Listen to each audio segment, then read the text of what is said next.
तर भरपूर जणांचा मला एकच जास्त विचारला जाणारा प्रश्न म्हणजे तू तुझं काम, तुझं करिअर आणि तुझी फॅमिली, स्पेशली तुझ्या 2 छोट्या मुली कशा पद्धतीने मॅनेज करतेस. कारण कसं होतंय, करिअरमध्ये बघायला जर तुम्ही गेलात आता या 1 वर्षात 1.5 वर्षात, म्हणजे जशा त्या दोघी झाल्यात ना, तर तसं माझं करिअरसुद्धा इतकं रॅपिडली ग्रो होतं, इतकं फास्ट ग्रो होतंय की लोकांना असं वाटतंय की या ज्या गोष्टी असतील तर त्या पॉसिबल नसतातच किंवा या होऊच शकत नाहीत, असं त्यांचा समज किंवा गैरसमज असतो.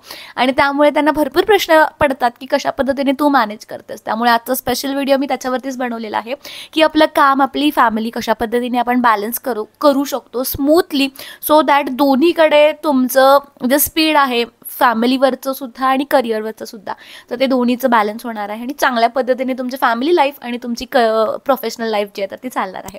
तर नमस्कार, मी क्षितिजा आणि आजच्या आपल्या नवीन व्हिडिओमध्ये मी तुम्हा सगळ्यांचं मनापासून खूप खूप स्वागत करते.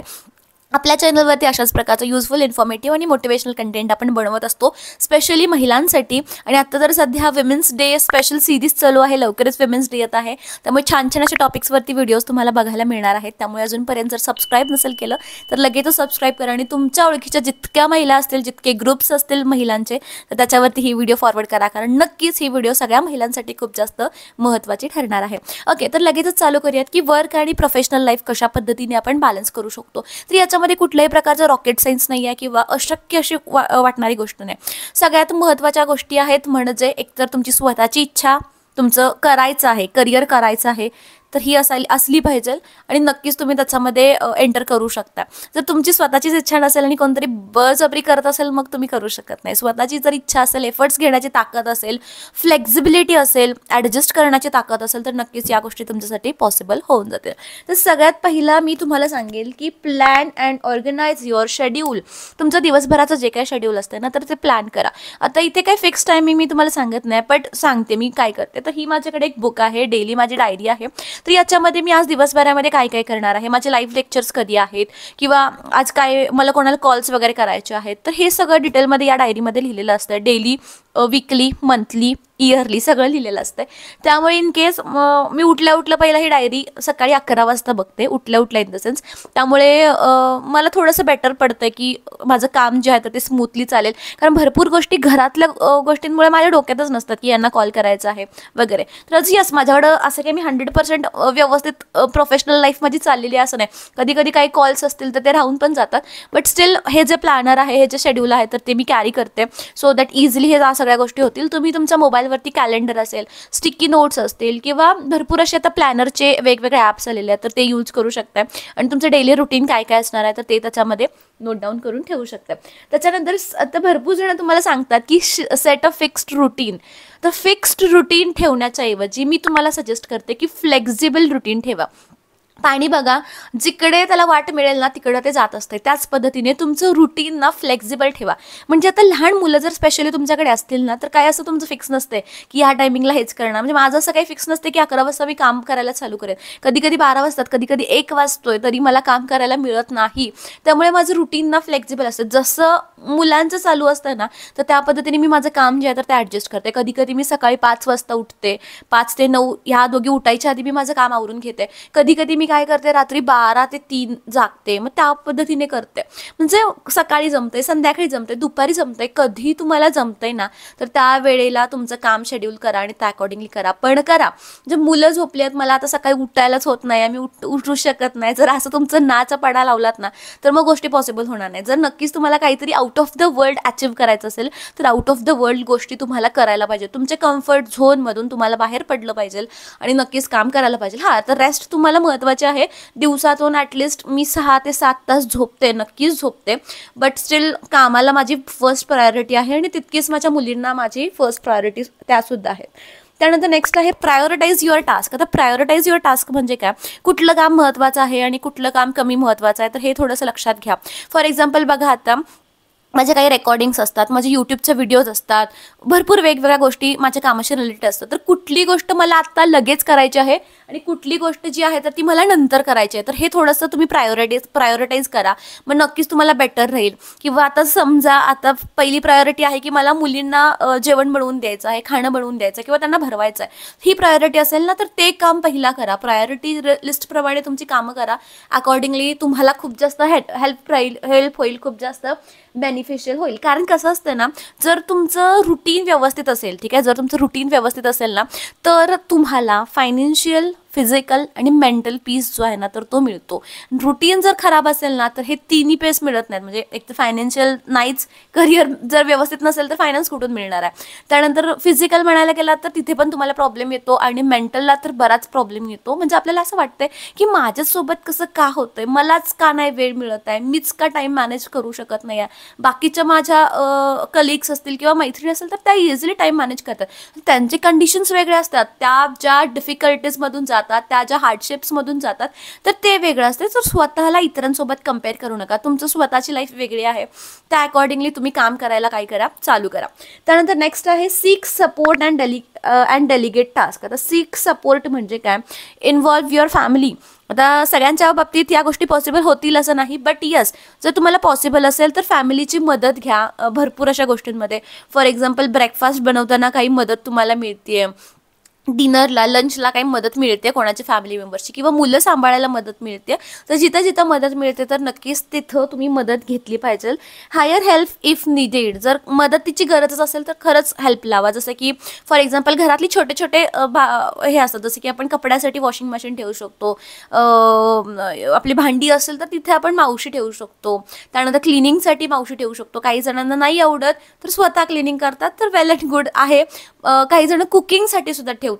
तर जसं की कुकिंग करायला नाही जमत आहे, आता जेवण तर महत्त्वाचं आहे, काम पण महत्त्वाचं आहे. तर काम केल्यानंतर जेवायला पण पाहिजे. मग जर वेळ मिळत नसेल तर काय करणार ना, तर स्वतःची दगदग करून घेण्यापेक्षा काय करायचं आहे, कुकिंगसाठी जर तुम्ही मावशी ठेवल्या तर तुम्हाला बेटर राहील. म्हणजे जिथे जिथे तुम्हाला गरज लागेल ना, तर तिथे तिथे तुम्ही सपोर्ट जो आहे ना, तर तो घेत गेला पाहिजे. त्यानंतर नेक्स्ट ऑप्शन आहे की set boundaries between work and home. काम आणि तुमचं घर याच्यामध्ये तुम्हाला बाउंड्रीज सेट करायच्यात, म्हणजे काहीतरी लिमिटेशन्स ठेवायच्यात. आता कसं होतंय, मी माझ्या एक्सपिरियन्सवरून सांगते. माझं काम स्वतःचं आहे. जितकं मी काम करेन ना, तितकं माझा इन्कम वाढतो, माझं काम वाढतं, माझी अकॅडमी वाढते, एजन्सी वाढते, असं आहे माझं. त्यामुळे मला त्याची सवय लागली आहे. मी पॅशनेटली त्या गोष्टीमध्ये उतरते इतकी की मी वेळ वगैरे मला मग लक्षात नाही राहत की किती वाजलेत आणि जेवायचं आहे, काहीच लक्षात नाही राहत. काम एक एक काम मी करायला चालू करते. बट जिथे तुमची फॅमिली इन्व्हॉल्व्ह होते, जसं की फॉर एक्झाम्पल जर माझ्या मुलींची जेवायची टायमिंग झाली असेल तर मला माझं काम स्टॉप करावंच लागतं आणि त्यांना मला खाऊ घालावंच लागतं. ठीक आहे, तर या गोष्टी थोड्याशा तुम्हाला मॅनेज करायच्यात. कुठे बाउंड्रीज सेट करायच्या आहेत, कुठे काम बंद करायचं आहे, तर हे तुम्हाला थोडंसं ठरवायचं आहे. त्यानंतर नेक्स्ट आहे तुमचे वर्कआवर्स जे आहेत ना, तर ते फ्लेक्झिबल ठेवा. ठीक आहे, आता भरपूर जण सांगतील की एखादा सेम शेड्यूल ठेवा आणि त्या अकॉर्डिंगली तुम्ही काम करा, तर ते पॉसिबल नाही आहे तुमचं सेम फिक्स्ड वर्कआवर्स ठेवणार. फ्लेक्झिबिलिटी ठेवा तुमच्या वर्कआवर्समध्ये सुद्धा. जसं मी तुम्हाला सांगितलं, ज्या वेळेला तुम्हाला वेळ मिळेल त्या वेळेला तुमचं काम करा. फॅमिलीला फर्स्ट प्रायोरिटी द्या, कारण सगळ्यात महत्त्वाची आपली फॅमिली आहे. जर तुमची फॅमिली खुश असेल तर नक्कीच तुम्ही सुद्धा खुश असणार आहात. त्यामुळे फॅमिलीला पहिला महत्त्व द्या आणि त्याच्या अकॉर्डिंगली तुम्हाला जो वेळ मिळतो त्या अकॉर्डिंगली तुम्ही काम करायला चालू करा. जास्त स्ट्रेस घेणं टाळा. जितकं काम जमतंय त्याच्यापेक्षा थोडंसं जास्त करा. त्याच्याही पेक्षा जास्त काम करायला इनिशियल स्टेजला, सुरुवातीच्या स्टेजला जाऊ नका. थोडं थोडं जसं तुम्हाला डायजेस्ट होतोय ना, तर त्या पद्धतीने थोडं थोडं थोडं काम करायला तुम्ही स्टार्ट करा. त्यानंतर सगळ्यात महत्त्वाचा पार्ट जो की माझ्याकडून इग्नोर केला जातो कधी कधी, बट आता मी याच्यावरती खूप जास्त फोकस करते की स्वतःची काळजी घ्या. आता स्वतःची काळजी घ्या म्हणजे काय काय येतं याच्यामध्ये, तुमचा एकतर फिजिकल फिटनेस व्यवस्थित असला पाहिजे, तुमचं मेंटल पीस व्यवस्थित असला पाहिजे, या भरपूर गोष्टी असतात. तर स्वतःसाठी ॲटलिस्ट दिवसातून 15 ते 20 मिनटं काढा. या 15 ते 20 मिनटामध्ये काही करायचं नाही, एक ॲनालिसिस, सेल्फ ॲनालिसिस करायचं की आपण आपलं काम कसं चालू आहे, आपली फॅमिली लाईफ कशी चालू आहे, आपले रिलेशन्स कसे चालू आहेत. तर हे थोडंसं तुम्हाला ॲनालिसिस करायचं आहे. आणि निवांत वेळ, जसं की निसर्गामध्ये किंवा छान तुम्ही चहा घेऊन बसलाय, तर अशा पद्धतीने स्वतःसाठी तुम्हाला ॲटलिस्ट दिवसातली 15 ते 20 मिनिटाचा वेळ जो आहे तर तो काढायचा आहे. स्पेशली ज्या लेडीजना माझ्यासारख्या स्टेजमधून जात आहेत आणि ज्यांची लहान मुलं आहेत, त्यांनी कंपल्सरी 15 ते 20 मिनटं तुमच्या स्वतःसाठी काढा. छान कॉफी चहा घ्या आणि निवांत बसून स्वतःचा ॲनालिसिस करा. त्यानंतर हेल्दी डाएट आणि स्लीप शेड्यूल मेंटेन करा. खा प्या, ठीक आहे. काम वगैरे आहेच ठीक आहे, पण व्यवस्थित जेवायचं आहे, व्यवस्थित वॉकला जायचं आहे. ॲटलिस्ट 10 ते 15 मिनटं तुम्हाला वॉकिंग करायचं आहे ॲटलिस्ट. किमान सांगते, जे IT फील्डमध्ये काम करतात कंपल्सरी वॉकिंग ॲक्टिव्हिटी तुम्हाला करायची आहे. फिजिकल फिटनेस व्यवस्थित असला पाहिजे. सकाळी मॉर्निंगला काही योगा क्लासेस वगैरे जॉईन करता येतात का, त्याच्यावरती थोडंसं लक्ष ठेवा. डाएटवरती थोडंसं लक्ष ठेवा. वेट अगदीच कमी पण नको, वेट अगदीच जास्त पण नको. तर सगळ्या गोष्टी आहेत तर त्या व्यवस्थित बॅलन्स राहायला पाहिजे, तर याच्याकडे थोडंसं लक्ष ठेवा. सगळ्यात महत्त्वाचं म्हणजे स्टे पॉझिटिव्ह आणि kind to yourself. Positive राहा, ठीक आहे. आयुष्यामध्ये किंवा करिअर आणि फॅमिली बॅलन्स करताना ना खूप निगेटिव्ह गोष्टी आपण फेस करत असतो. म्हणजे चिडचिड होते की या गोष्टी मीच का करायच्या. असं वाटतं की माझी एक फ्रेंड आहे, ती किती तिची लाईफ स्मूथली जगते, किती छान जगते, आणि मलाच का इतके हार्डशिप्स किंवा इतकं स्ट्रगल किंवा इतके ॲडजस्टमेंट करावी लागतात, असं प्रत्येकाला वाटते. तर तसं न करता जी लाईफ तुम्हाला मिळालेली आहे तर त्याच्यामधून व्यवस्थित ॲडजस्ट करून स्वतःसाठी वेळ, तुमच्या कामासाठी वेळ व्यवस्थित मॅनेज करा. पॉझिटिव्ह राहा. निगेटिव्ह गोष्टी किंवा निगेटिव्ह लोक तुमच्या आयुष्यामधून काढून टाका. प्रत्येक गोष्टीमध्ये जसं पॉझिटिव्ह गोष्टी असतात, निगेटिव्ह गोष्टी असतात, दोन्ही गोष्टी असतात. तर त्यातली कुठली गोष्ट घ्यायची. जर काही निगेटिव्ह गोष्ट असेल तर ती कशी टाळता येईल किंवा त्यातून काय शिकता येईल, तर याच्याकडे लक्ष द्यायचं. पॉझिटिव्ह गोष्ट असेल तर ती नक्कीच घ्यायची आणि ती घेऊन आपण पुढे जाऊ शकतो. त्यामुळे नक्कीच पॉझिटिव्ह राहा. तुमचं प्रोग्रेसवरती फोकस करा.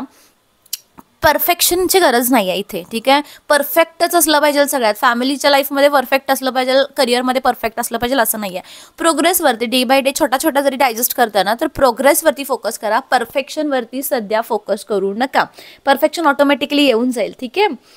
त्यानंतर तुमचं नेक्स्ट ऑप्शन आहे find the right job or work model. आता हे जर चुकलं, ठीक आहे, काम करायला जे काय तुम्ही चूज केलेलं आहे, तुमची कामाची पद्धत किंवा तुम्ही काय काम करताय हे जर चुकलं तर तुमचं सगळंच लाईफ चुकतंय, ठीक आहे. त्यामुळे तुमच्यासाठी काय काम महत्त्वाचं बेस्ट आहे, जसं की फुल टाईम जॉब तुम्हाला व्यवस्थित पडतो की पार्ट टाईम पडतो, तर हे थोडंसं ॲनालिसिस करा की काय तुम्हाला. आता रिसेंट जॉब आहे तर तो तुम्हाला खूप स्ट्रेस देतोय का, कारण तिकडे फुल टाईम आहे, पुन्हा घरी येऊन मॅनेज करायचं. मग किती वेळाचा जॉब तुम्ही करू शकताय, त्या अकॉर्डिंगली काय तुम्ही नवीन शिकू शकताय किंवा आहेत त्या ह्याच्यामध्ये काय करू शकताय, तर त्याच्यावरती थोडंसं लक्ष द्या. फ्लेक्झिबल वर्क ऑप्शन्स असतील ना तर तिकडे थोडंसं लक्ष द्या. आता इनिशियल स्टेजला अपग्रेड युअर सेल्फ म्हणजे काही स्किल्स तुम्हाला शिकायला लागतील. फॉर एक्झाम्पल, जर तुम्हाला फ्रीलान्सिंग करायचं असेल तर तुम्हाला ग्राफिक डिझायनिंग शिकायचं आहे, कॉन्टेंट रायटिंग शिकायचं आहे, व्हिडिओ एडिटिंग शिकायचं आहे, सोशल मीडिया मॅनेजमेंट शिकायचं. तर जे काही शिकायचं असेल तर ते शिकून घ्या. छोटे छोटे कोर्सेस असतात. इंग्लिश शिकायचं आहे तर शिकून घ्या. जे काय असतील ते त्या अकॉर्डिंगली स्वतःला अपडेट करत राहा. कम्युनिकेट विथ युअर टीममेट्स किंवा विथ युअर गुड फ्रेंड्स. तुमचे जे चांगले मित्र आहेत, जे सध्या करिअरमध्ये तुमच्यासोबत आहेत किंवा तुमच्या अकॉर्डिंगली काम करतात, तर त्यांच्यासोबत थोडंसं कम्युनिकेट करा की ते काय करतायत, त्यांच्याकडे काय काय अवेलेबिलिटी आहे जॉब्सची, तुम्ही काय करू शकताय, तुम्हाला ते काय ऑफर करू शकतात. तर हे थोडंसं प्रोफेशनल तुमचे जे नॉलेज आहे ना तर ते एकमेकांसोबत फ्रेंड्समध्ये शेअर करत चला. त्यानंतर नेक्स्ट ऑप्शन जो की मी खूप लेडीजना सजेस्ट करते, जो की stay emotionally strong and motivated. Emotions महत्त्वाचे आहेत.